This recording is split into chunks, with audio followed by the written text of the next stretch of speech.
مہنگائی کے اس پرفتن دور میں ہر بندے کی کوشش ہے کہ وہ کسی طریقے سے بچت کرنے کی کوشش کرے. ہر بندہ کوشش کرتا ہے کہ وہ زیادہ سے زیادہ بچت کی طرف جائے اور ضروریات کو ترجیح دے. تو یاد رکھیں اللہ تعالیٰ کے کلام میں برکت ہے. اللہ پاک نے اس کلام میں برکت رکھی ہے.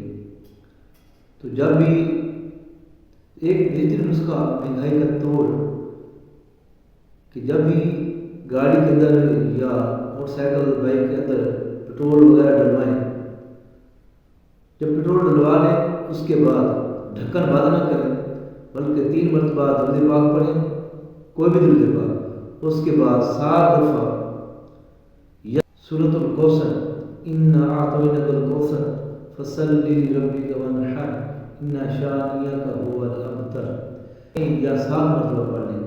3 مرتبہ، 5 مرتبہ، 7 مرتبہ اور آخر میں 3 مرتبہ درود پاک. تو انشاءاللہ عزیز آپ دیکھیں گے اس میں حیرت انگیز برکت ہوگی اور آپ دیکھیں گے کہ آپ کی گاڑی یا موٹر سائیکل چلتا رہے گا. اللہ تعالیٰ اس کو برکت ڈال دے گا.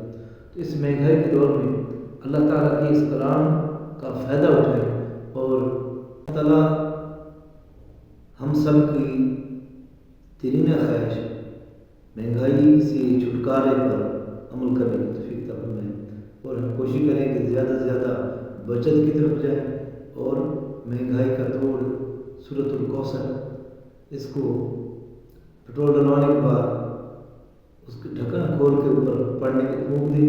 پھونکنے کے بعد اس کو ڈھکن بند کر کے پھر اس کو پٹرول آن کریں، اس کو چلانا شروع کریں. انشاءاللہ عزیز آپ کی گاڑی دیر تک چلتی رہے گی اور آپ کو پتہ ہی نہیں چلے گا کہ آپ کہیں گے ابھی تو میں نے چند دن پہلے پٹرول اب تک چل رہا ہے انشاءاللہ وہ چلتا ہی رہے گا. یہ مہنگائی کا زبردست توڑ ہے.